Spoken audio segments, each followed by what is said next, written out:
Good evening, everybody, and welcome back to another episode of Brav Bros, your favorite podcast from the bros for everyone. For whoever wants to listen, I am your co-host, Steele Russell, joined as always by the one and only Chateau Marmont. What's up, dude? Nice, Yeah. nice. Love that. Yeah. Yeah, I thought that one was pretty good. I've been holding on to that. Yeah, very topical for the Valley, which is probably... no, actually, I take that back. But it is probably the best one that we are covering right now. Yeah, see? Martha's Vineyard's fun. Summer House. Yeah, it's better than Summer House.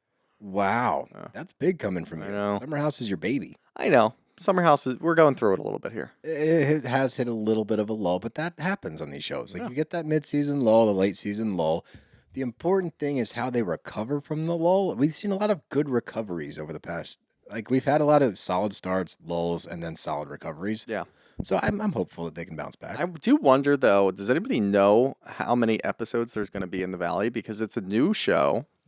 10. Yeah, that's what I'm thinking. I think it's going to be pretty low. I don't think they're going to go too deep into that. No, obviously Summer House goes like 15-ish, and then plus the reunion, which will end up being like, they might do a 3-part reunion for the Summer House just because of the Lindsay Carl stuff. But yeah, I mean, I hope that they don't overdo it with the Valley. I hope we never hit a lull because I don't want to see this cast in a lull right now. They're humming. I don't think they will lull because, for better or worse, they have like serious shit going on. Very serious shit. That's what's making this show good is there are definitely moments where I'm like, all right, like Kristen's doing a lot. She's admittedly said, I had to bring the mess to make the show successful, as she's going to do. But like the one-on-ones we're getting amongst couples and stuff, that's real. Like that shit's raw. Yeah. I mean, the Kristen aside, Kristen is a professional mess maker, if you will, and she's doing a good job. I don't think that it's overproduced either. I was afraid that it was going to be really Jax and Kristen heavy, where they're just overproducing constantly. Instead, there's a lot of shit happening, and we're thinking maybe they're involved in it behind the scenes, but we don't really know because it's not playing out on camera. And there's even some moments where you can see like Jax and Kristen kind of showing a little bit of restraint when things pop up instead of just blurting things out. So, look, I mean, it's really surpassed all of my expectations. Oh, it's blown my expectations out of the water. Like it's not even close, but yeah, I would. Oh man, how did we get here? I don't know, man. That's crazy. Better to just not ask those questions. That's a good point. Enjoy where we are, Yeah, good point. Good point. But let's dive right into this bad boy. Before we get there, we are getting close to our May 3rd show in D.C. It is at Union Stage. We have Candace Dillard coming out, Chris Bassett coming out, Ryan Bailey coming out. So go get your tickets. Come hang out with us. It's going to be a blast. We're really looking forward to it. It's about time we got back up there, dude. Sure is. I'm jonesing. Jonesing for the stage. Love man. A little Jones. Yeah, but let's not dilly-dally. Let's jump into the Valley, shall we? We shall. That rhymed. You're not even. I'm sorry. The Sixers are playing in the playoffs right now. I'm just making sure that we know what's going on in the score. So we can. Sixers are up 6 in the third. Okay, I like that. I would like a little bit more of a cushion, but it's okay. Okay. How's JoJo doing? I didn't check the rest of it. I just wanted to look at the score. All right, we'll get to that later. Yeah. As we said, if you listen to our last episode, there is a play-in game going on right now. Whether or not the Sixers will make the playoffs. So, look, our attention is fully focused here. We got a quick score recap, and now we're locked in. Don't you worry. But let's dive into the Valley. Oh, and I forget the rhyme now. Shall we? No, that was the end of it. Yeah. There was the beginning of it, before the Valley. Oh, I don't know, man. Let's not dilly-dally. Let's get to the Valley, shall we?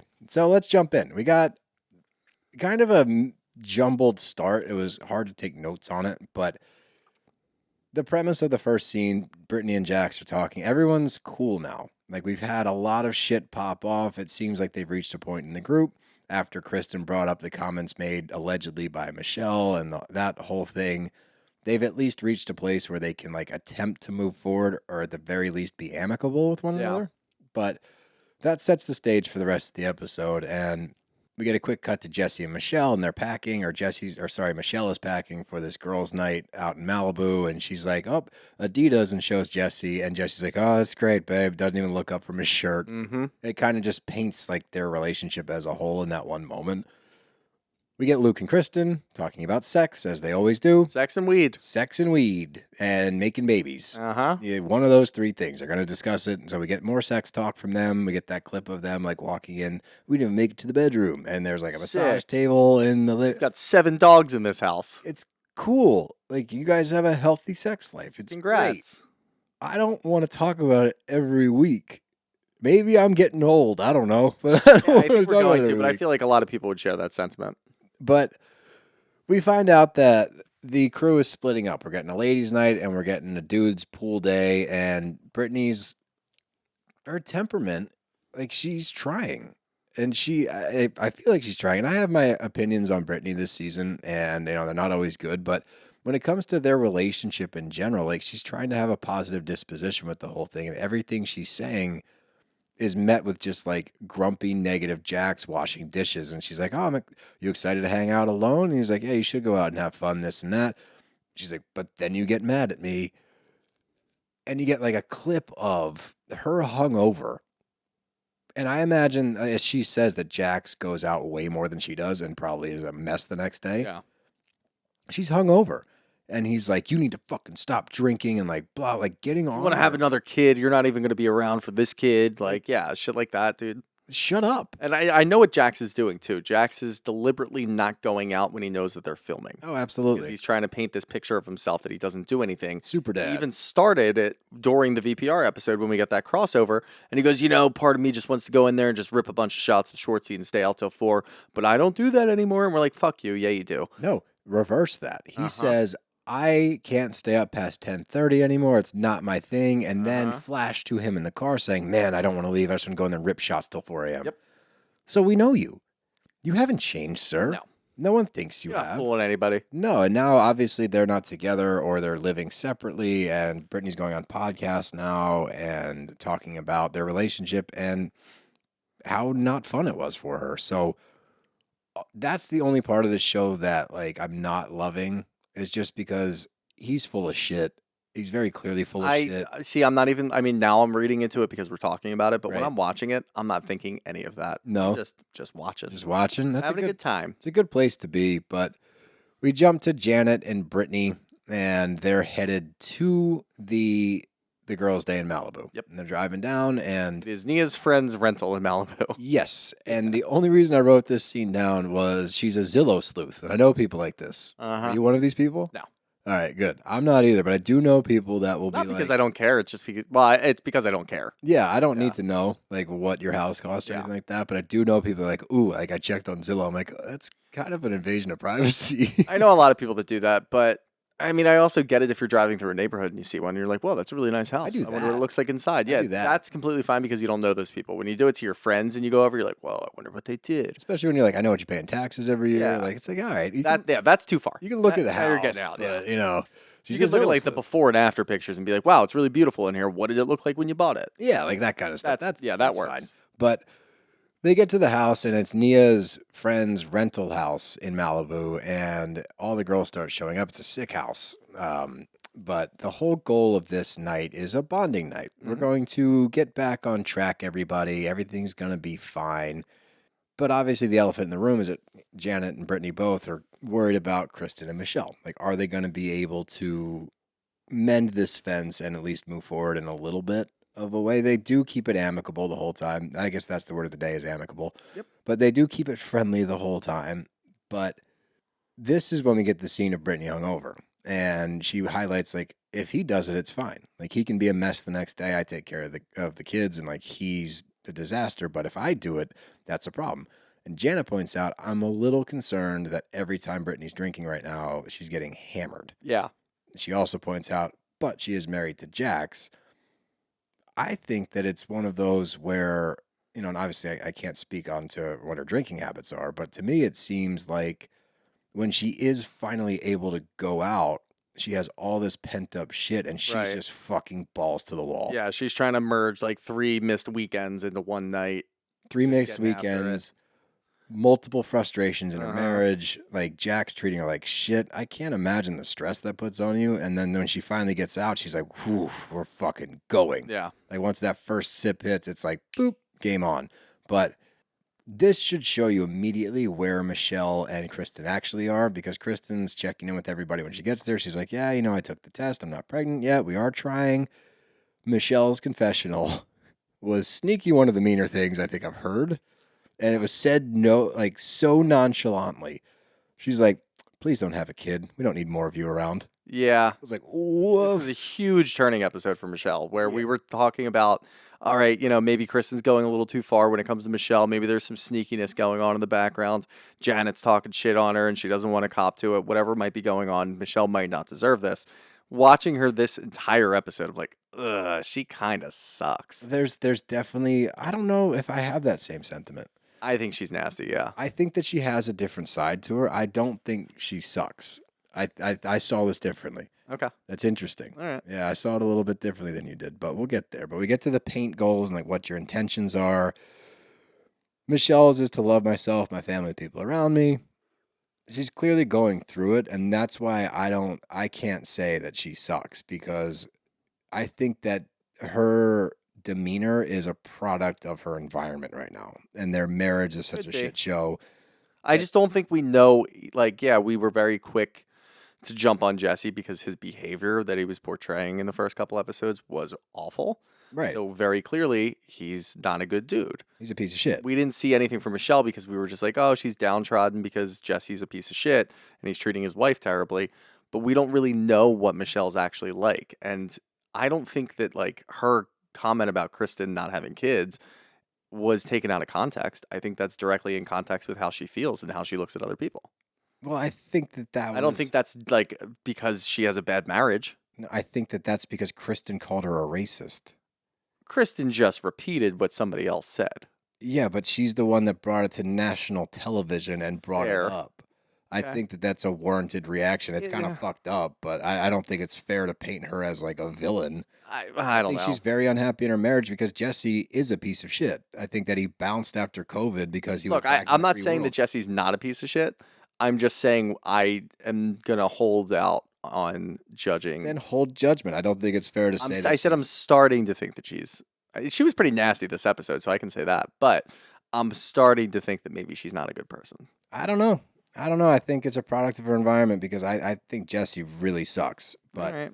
regardless, Kristen's thing is peace. I don't know what she said. I don't give a fuck. But Kristen said her intention is peace, and we can all be more empathetic. And I try to lead with empathy, and I am an empath in nature. And it's like, roll the tape. Yeah, you're not. There, you never have been. You never have been. We have like 10 years of footage of you Literally. not being an empath. No. This is not like an Erica Jane learning what empathy type of thing is. This is you saying that you have empathy and you do not. No, none, and that's okay. Is it? No, I mean in this space in reality Okay, TV. all right. No, not as like a human. No, you should have some. But I think it's more like all I could think about was Erica Jane having to. Just said that. I'm so brain dead Dude. that like I thought about that earlier, and I was like, I need to bring that up because this happened before. And you just said it as I was reading a note, so I apologize. But yeah, that's Okay. that's exactly what I got. She needed to be in that therapy session with Yeah. Erica so she would understand what empathy is. But even the group's like, all right, dude, like, come on now. They're all laughing at it. And we get to Nia, and I thought this was a very emotional episode for her and a very touching episode in her sharing her battle with postpartum. And she's like, I'm not okay, but I put on a face, and this postpartum has been hitting me really hard. She's like, I didn't have the baby blues with my first kid with the twins. However, like I can't seem to bounce back, and I'm trying really hard. I'm trying to verbalize it. It's hard to verbalize it. I thought the producer's question was fucked. Dude, yeah, what the fuck was that? It was so weird. Oh, so all the feelings that you should be having, you're actually having the adverse feelings. So instead of being like loving and happy, you're miserable and sad. Is that what postpartum is? It's like, hey, guy, fuck off. Yeah, what the hell was that? And then when she says, "Can I have one?" You go, "What's that? What's that? You need a moment? What's that?" Back off. Yeah. Like she's opening up about postpartum, and you're like a dude trying to be like, so that means you're just fucking miserable. A producer just mansplained what it was Yeah, to pretty her. much. It was such. And then asked her to open up a little bit more on that. Like, no, she maybe did just leave it. Yeah, Yeah. like, what a weird moment to put in there. But She does say that the group really helps, and the group commends her. It's like, look, you're out and about. You're doing what you're supposed to be doing to try to get through it. Like, you're doing your best, and that's okay. Like, it's okay to not be okay. And she's working on it. But I appreciate her sharing her journey with it. But this is when we flash over to Boys' Day. Daniel's out. The AC's out. And that's all I could think about was, woof. Yeah. You got the baby. You got You three got babies. 3 under 2. 3 under 2 in an 89-degree house in LA. That sounds tough. That cannot be a good time. Yeah, no. So he's out, but we check in with Jesse, and he's like, therapy's a disaster. It's an absolute disaster, and he has to point out, like, oh, and this is the stuff I'm talking about, where I'm like, that's shitty. Like, I don't care where you stand with your wife, but he's like, he points to Isabella, and he's like, when she's with me, this is what she's like, chill, mellow. When she's with Michelle, she's a fucking kamikaze. It's like, you don't have to say that. No. You don't have to take digs at your wife when she's not. She's not even there, and you're doing it on fucking national TV. Not only that, but like we don't stand behind dudes that talk shit on their wives when it's just a dude's day. Yeah, no. Like, what is that? It's a weird move. It's a really weird move. But Yeah. But then we flash back, we get the check-in with Michelle, and she's very honest. She's like, I'm more unhappy than happy over the past 3 years.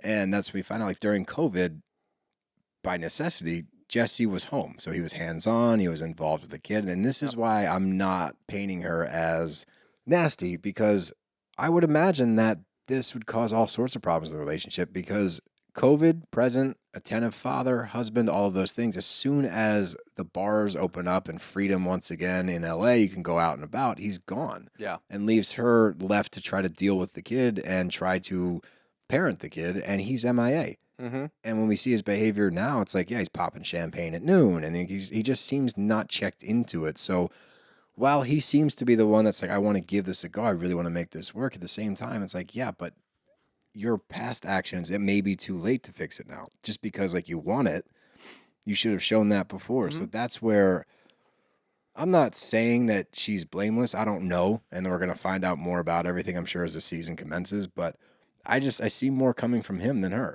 But he does say, like, I'm trying to do this. I'm trying to get through it. And we find out that Michelle had applied for an apartment and was going to leave. And then there was a conversation about giving him a second chance.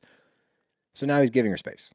They're trying to figure this whole thing out. We find out now that they have not figured it out. They're getting divorced. Yeah. Because in this scene right now, she's like, I'm thinking about leaving again. And the fighting's unhealthy for Isabella. He's an amazing father, but us together, I don't know. Yeah. And I think the writing was on the wall, especially when you see that scene with them at the end where, like, he's like, you want to hug it out? And she's like, she doesn't even like touching him. Yeah. Like, he was like head buried in the shoulder, like sentimental moment, and she was staring out the window. And I made sure I looked at that and like saw where her hand placement was. But going back to the boys, you've kept this from me. I've kept this from you. We've discussed this beforehand. I asked you, I was like, did you find out the director? And you smirked and you said, I need your real reaction, so you wouldn't tell me. Yeah. Who is it? So let's play the scene a little bit here. Okay. So as Jesse says to all the boys, Michelle has gotten into this routine now where all of a sudden she's going down to the chateau, and you know me, I love the chateau. I live really close to the chateau. If we have to hear the fucking chateau one more time, I'm going to lose my mind. But Jesse goes on to say a little bit more, and he says, yeah, she's down there like every night, and someone else chimes in. I believe it was Jason first or Jax, and they had to blur the name out. They had to say, oh, is she still hanging out with that director? Beep, beep. Might be someone, who knows. They even blurred the mouth. They blurred the mouth. They did everything that they possibly could. Bravo sleuths are out there, of course. Turns out, in that moment, while Jesse keeps going through all of that, and I do want to talk about something else about this scene that I noticed, there is a very famous director. It's down to 2 people. You know both. Do you have any guesses of who it might be? Give me an age range. Are we talking old, middle-aged, or newer? Middle-aged. It's not like Steven Spielberg. It's not Spielberg. No. Okay. Give me another good guess, though. I'll give you one more. No hints, though. Middle-aged, you've seen probably all of both of their movies. Lean towards action. Michael Bay? Michael Bay is one of them. Yeah. No. So Michael Bay is one of them, and the other one is even funnier. Who could be even funnier than Michael Bay? Oh, fuck. And it's not like anyone who's, well, he was up for an award, actually, probably last year. Quentin Tarantino. No. That's the number one answer. Well, action wouldn't have got me there. Oh, he does some He action does, like, movies, yeah. action Well, scenes, action was but- for Michael Bay. Yeah, I figured you might get that from Michael Bay. No, just, no. yeah. I should have said Linkin Park for Michael Bay, but anyway. Tarantino? Quentin Tarantino is the number one answer because people found out that he likes to frequent the chateau. And when he's in LA, that's where he likes to go. So it makes sense that he would be there as much as possible. We need cameras on that. We need cameras on that. Obviously, he would never sign off on that, but we need cameras on that. Because he's a weird guy. Very weird guy. So, yeah, as they continue the scene and they're talking, obviously we get into Luke and his confessional, which I want to talk to you about because that's weird. Do you think that Kristen put him up to that answer? Yeah. Or, yeah, I think so too. I think 1,000% he went into that confessional and Kristen's like, all right, you're going to just drop this weird line in there and say, it's just really weird because I know something that could blow everything up.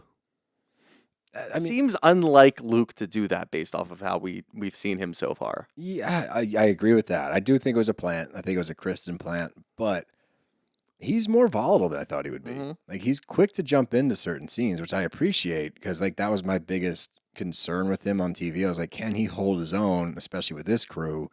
He can. But yeah, this moment, it didn't seem natural coming out. It felt like forced. And not only that, but also when he's sitting in the pool next to Jesse, as soon as he even opens his mouth and says, do you think that there's something like, is there a way for you guys to get back? You could see Jesse like look over and like snap his neck and like stare at him for a second. And then he answers. Well, I don't think he likes him. He definitely doesn't like him at all. Yeah. I don't think a lot of the dudes like him. I think Luke is finding his way into this group and he's just kind of like merging into the back, being nice to the nicer guys. He can be friends with Danny. He can be friends with Jason, but he's never going to be close to Jax. He's never going to be close to Jesse. That's okay, by the way. Which is fine. But I would prefer that. Yeah, honestly, you don't have if I was to. Luke. Yeah, don't get close to the other two. But you could see that. And not only that, you could see Jax make a face. Jax 1,000% knows. Yeah, he knows. Whatever this bombshell is, whether it's Michelle cheated on him already and everybody knows about it, or there's more going on and she's already looking at, or maybe locked up an apartment and she's going to move out. Whatever the bombshell ends up being, Jax and Luke both know. The bombshell is that she's texting other guys. Yeah. Because we get that clip. We've gotten that clip already. Mm-hmm. I think there's more to that. I don't think that they would leak that out, but... Yeah, you're probably right. I think there's another step to it, yeah. I don't know, but like the whole scenario of her and either Michael Bay or Tarantino is weird. Like you're hanging out with them for 9 hours at the chateau. And I get it from like the real estate aspect, being like, oh, this could be a really good client. I feel like that's an easy fallback to say that. Like, I get it, but at the same time, it could also just be what Jesse's telling himself so that he doesn't get all riled up. That's a good point. Yeah, that's a good point because Jax also says like this is what he does. Like he gets uncomfortable about a situation, he starts to make a bunch of jokes about it, and like that is what I got from it because I don't think he's cool with it. And that's what I do like that Luke like points out very obvious things sometimes. Like, well, I think that if my girl was drinking with a guy for like 8 or 9 hours, like I'd have a problem with it. It's like, yeah, thanks, Luke. Thanks, Luke. Appreciate that. We got that. Yeah, from what was happening, but thank you for being so obvious with it. But he seems somewhat not bothered, and that's when like the bombshell thing happens, and Luke clumsily, it was almost like a Ken moment where he's like, "Is there, what if that did happen? Like, could you guys get back from it?" And he's like, "Absolutely not, non-negotiable." And Luke's like, "I really can't say it." Later on, I'm just gonna jump to it right now. His reasoning. I'm like, that's why? So you can tell your daughter that your wife fucked it up? Yeah. Like, that's the kind of guy that Jesse is. Yeah, it's not a competition, buddy. No. Like, either figure it out or you don't, but you don't place blame on your wife. Yeah. I don't know. It's the whole thing is very awful, yeah. Bizarre. But we get the ladies playing Truth or Dare, and have you ever pooped in a body of water? No. I haven't either. My cousin did once, but thinking back on it, he pooped into a Gatorade bottle. Is that a body of water? He was in the stream when it happened. We're tubing, okay? It's the summer in Pocono, so we're tubing. We may have, indulged in a few beverages. Uh-huh. He had to poop. Okay. He pooped into a Gatorade bottle. Impressive. Did he get in the water and poop into the bottle? Well, as we're floating, because our butts are in the water, I guess he shimmied the pants down and pooped and put the water bottle or the Gatorade bottle. An aim. This is a good question, though. This is a good game. I'm gonna continue with the poop talk for a sec. When you're in a relationship and you're in a hotel, you have to go to the bathroom. Yeah. Do you use the lobby bathroom or do you just go in the bathroom?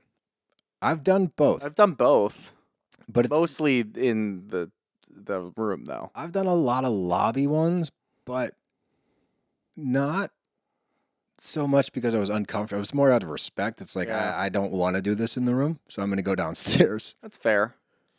No, I think I've used the lobby one more on like a boys trip when you're like both in the same room. You're like, all right, yeah, we just had like 15 pounds of barbecue. I'm gonna hit the lobby one I need a separate vestibule for for this. sure. Yeah, and that's a respect thing too. It's just a little different. That's a but they get to the age-old question, when's the last time you had sex? And Brittany's response is a month and a half. And she starts going through it and says, I want to feel like I'm still attractive, but my husband constantly puts me down, which we see, and the hangovers and all of that stuff and like looks and her drinking. And she's in his corner and she's supporting him. Yeah.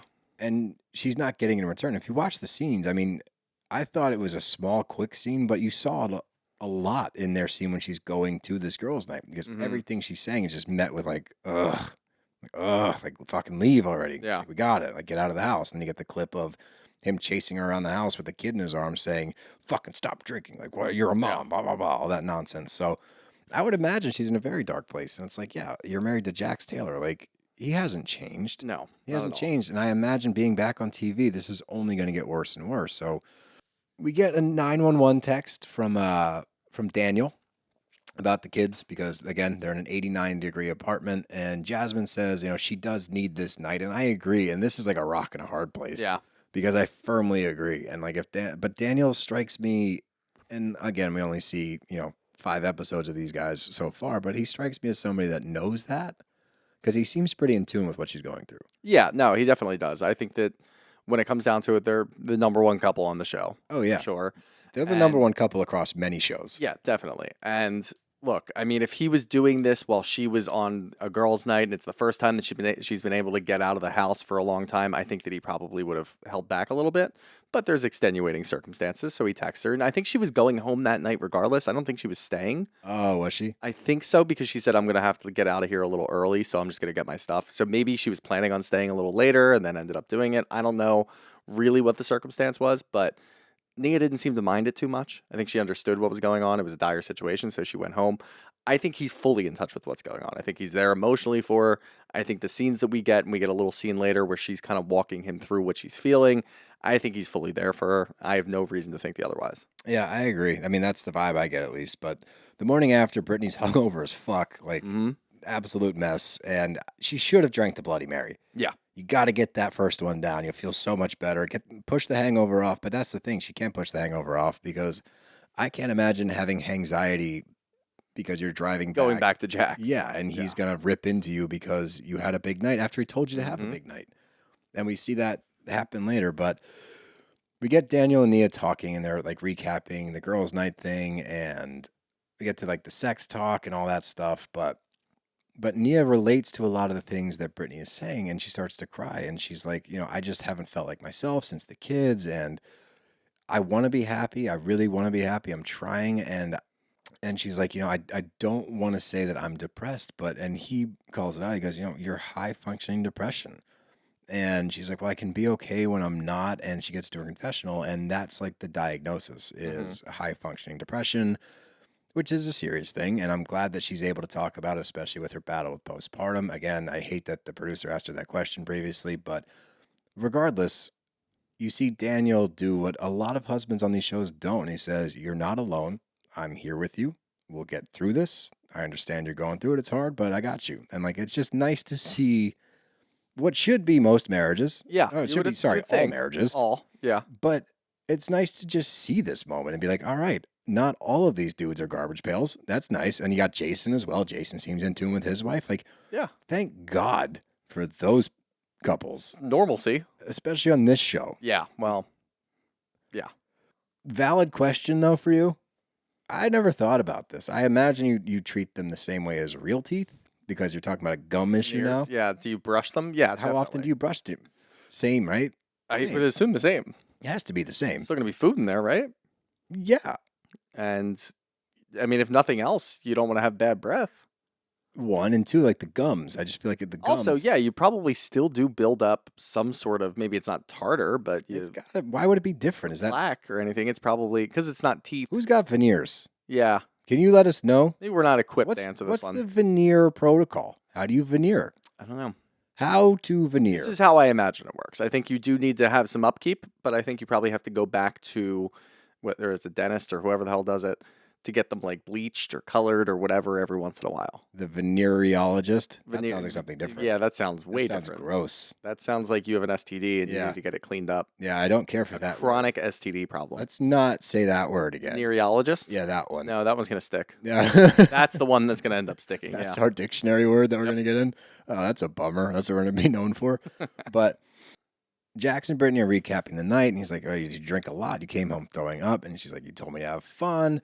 And I did, and now you're mad. And you do this all the time, Jax. He's like, nuh-uh. Just last night, the boys came over. They're out by 8:15. So-and-so said, do you want to go out? I'm like, yeah, I'm going to show him a good time. I'm going to go out with him. I went out with him till 10:15. Got home. We had some drinks here. Went to bed at midnight. So you got drunk. Mm-hmm. You went out, continued to get drunk, came back, had a nightcap, and then you passed out. That's no different. Just because your hangovers look better does not mean that's a different scenario. T-Pain said it the best. Got drinks to drink. Got drunk. Yeah. Yeah. Drunk 'em and drunk Drunk 'em. But his reasoning for everything like sucks. He's like, I'm a little worried. She's my wife and a mother. Like, we need you. You're going to destroy your body. What's the difference between you getting fucked up and her getting fucked up? Why does he see that as like two separate things? Because Especially because she's the one who's away and on a girl's trip, if you will, even though it's just for one night, and you're supposed to be watching the kids. right. So why So you went out when you're supposed to be the sole responsible person for those kids. Yeah, you left her with Brittany's mom, or was it Jax's mom? I assume it's Brittany's One of mom. their moms. Always Brittany's mom, yeah. It's always Brittany. So again, it's like, why? Because she's the mother and going to destroy her body? Are you talking about future children? Yeah. Like, are you talking? Look, I get it if all he was doing was saying when you do go out, don't overdrink and don't come home and start vomiting everywhere. But that's not what he's doing. No, It's Jax. He's saying don't do that. Yeah. Period. And also, it's just hypocrisy. well, like, just because you don't vomit doesn't mean that you don't. There's no way that Jax doesn't come home plastered. Yeah. There's just no There's way. just no way. In no So- world, yeah. Why is he putting all the onus on her? Like, you need to be clean and straight. I'm going to continue to fuck around, but like, you need to get your shit Yeah, I together. know. It's such bullshit. But they're recapping Jesse and Michelle and their sex life and all of that stuff. And Jack's like, well, how deep did you get into it? She's like, I told him, like, we haven't fucked in a month and a half. And their conversation thereafter is like, I don't know. It wasn't terrible, but I It also wasn't thought, terrible, but I thought he was trying to say the right things. It didn't seem genuine. He's like, it's a lot of my fault. I get in bed and I'm just exhausted, need to rack out, and I'm super stressed out. And it goes, this just shows you how much it's eating away at her, because this is a separate thing. They're talking about the sex life, but it leads to, yeah, I know you're stressed because then you take your stress out on me. Mhm. There's like 15 things going on in this one conversation about sex. Yeah. And it just shows you, like, he's got her in a mental pretzel. And again, Mhm. Brittany's not my favorite. I think she does a lot to produce and like overdo it sometimes, but you can't help but feel bad for her here, because it's like, fuck, I can't imagine trying to talk sense into this guy. Yeah. Like, have a normal conversation about how you're feeling Mhm. and have it reciprocated in a genuine fashion where he's actually hearing, understanding, and processing, instead Yeah. of like, yeah, but And it was one of those conversations that they, like you said, they went through a lot of different things, and I don't even think they were realizing that they were talking about that many different issues that they have in their marriage. And obviously, it does come back to not having sex. Like, if things aren't right in your relationship, you might not be having sex. That's just how it works. But it was one of those conversations that ends with those awkward jokes. yeah, should we do butt stuff? Should we do butt stuff like, ha, ha, ha, Jax, you're so funny? It's like, no.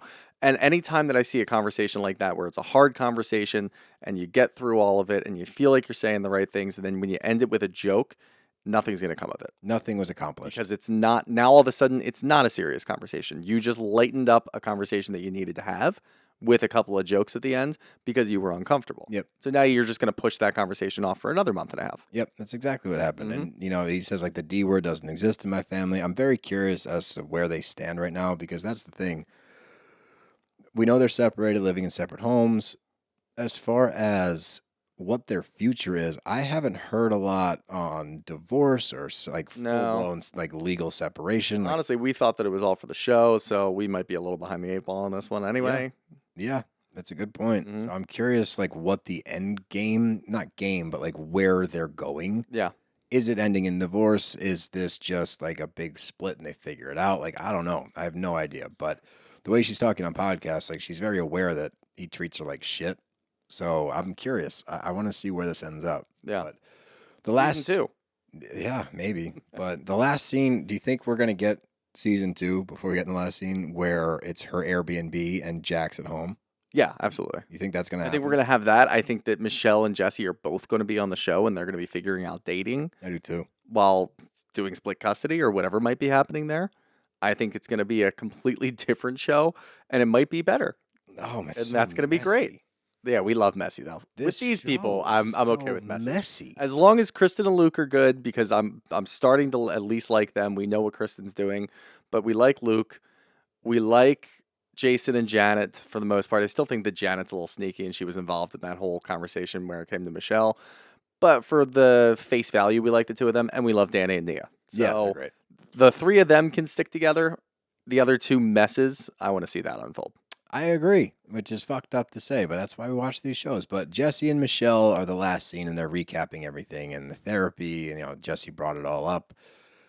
I will agree with you, what you said earlier, just as far as this is a different side than we've seen entirely From Jesse. both of them, yeah. From Jesse and from Michelle. Yeah, because you get an actually emotional Jesse, which we have not seen yet, Mm-hmm.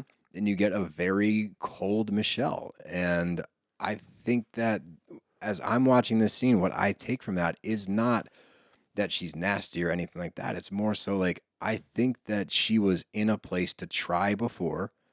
I think that he wasn't delivering for an extended period of time after the baby was born.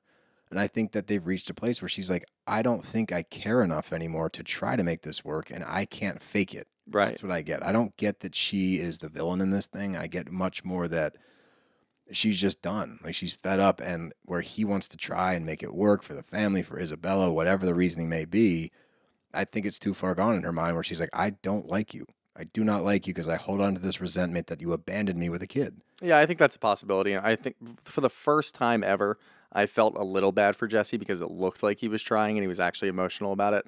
And Michelle was just completely tuned out. And you might be 1,000% right. It's just too far gone, and she's already made her decision that she's done with him.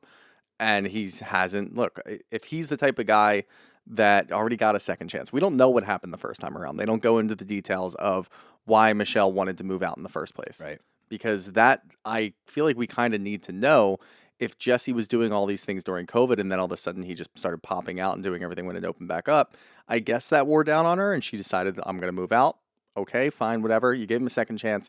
He probably performed well for maybe a month or two and then went right back to his old shit. So that's all kind of adding up. It's just tough to watch scenes like this. Yeah. When marriages are falling apart. And look, we don't root for it, but it makes for great TV. So we'll have to see how it unfolds, and we'll have to see how Jesse's reaction is. Because, again, he is emotional in this scene, but he's still also talking shit on her to his friends. Yes. So pick a lane. Like, you don't get to do both. I don't know. And I'm genuinely curious. I hope they both come back because I want to see them out of this marriage. Yeah. I agree. Are they better people? I Is agree. Jesse not such a piece of shit when he's not in a marriage he doesn't want to be in? And because I think Jesse wants to stay together simply for... Just for Isabella. Yes. Yeah. And I think that Michelle has reached a point where it's insurmountable and wants to do her own thing. And I think it would be refreshing to see her in a better light where she's not weighed down by this whole thing. And I'd be curious to see if Jesse is still a full-blown piece of shit or if he's just an arrogant asshole, because there is a difference. Yeah. So I'm curious I hope they bring them both back next season for that reason. Time will tell. Time will tell. I would imagine that they will extend the offer because they're both delivering. They definitely are, yeah. I mean, you can't write the history of this show so far without both of them. No, I think everybody on this show is bringing it. Like I don't I have. need more from Jason. I could, yeah, but Janet, it's also they're not on the screen as much. I know. And that could also just be because of the way that they wanted to frame the first season. Just being like, look, we're going to have a lot of Jax. We're going to have a lot of Kristen. oh shit, there's a marriage falling apart. Let's focus on them too. Right. And then the other was just kind of get left out a little bit. But we'll see. I give it a little growing pains. Wait till next season, and hopefully they're both back. Yeah, time will tell. But let's get into those questions. Wrap this bad boy up because I still have not reacclimated from being in Italy for 10 days. Italia. M. Norino asks, are we watching playoff Sixers? We sure as hell are. Yeah, we are. We're watching the game cast and driving steel crazy. Yep. I get it.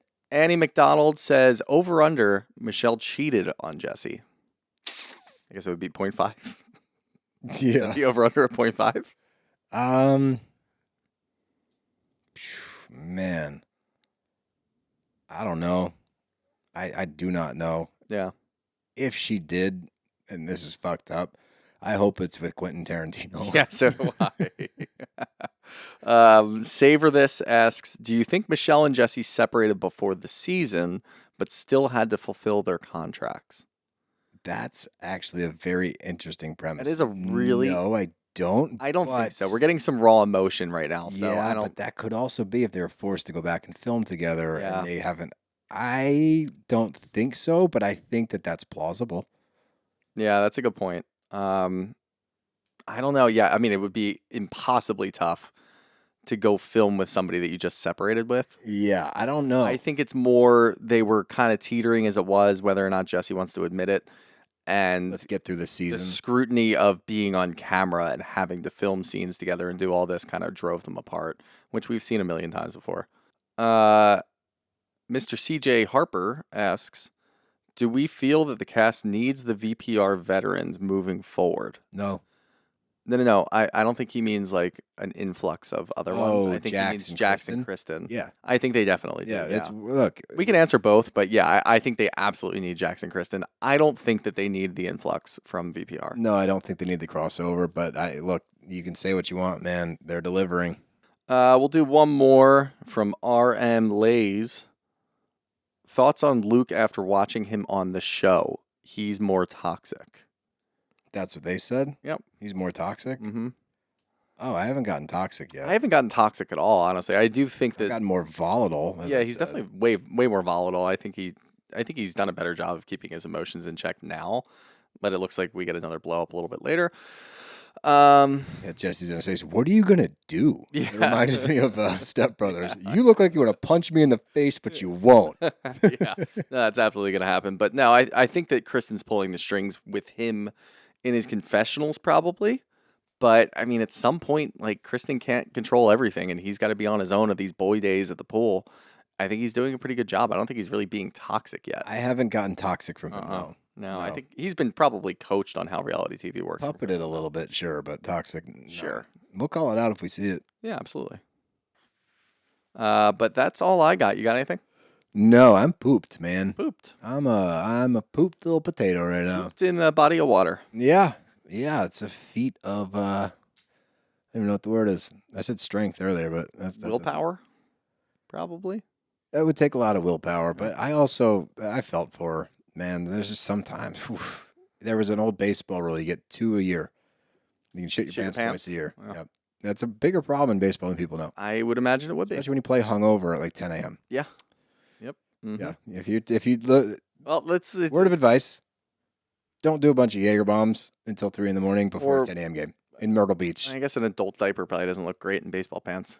I would wear it. There was one time at Ohio State, I warmed up in the bullpen, and the pitcher was going into the game. And as he stretched his leg up over the fence, this man pitched in the major leagues, by the way. I won't say his name. But he put one leg over the fence, and as he did, he just went stone cold and looked at me and goes, "Oh, God." I was like, "What?" He's like, "I just shit." I was like, "What?" He goes, "I just shit." And he had to go in to the game and pitch 3 outs. Oh, God. Yeah. Wow. Yeah. That takes willpower. And this man pitched in the major leagues. Wow. So maybe that's what you need. Good for him. Yeah, but glad we got that story out before the end of the episode. Me too. You get a late little anecdote. A nugget? The late little nugget. Yep. Rob Bros out here. See ya.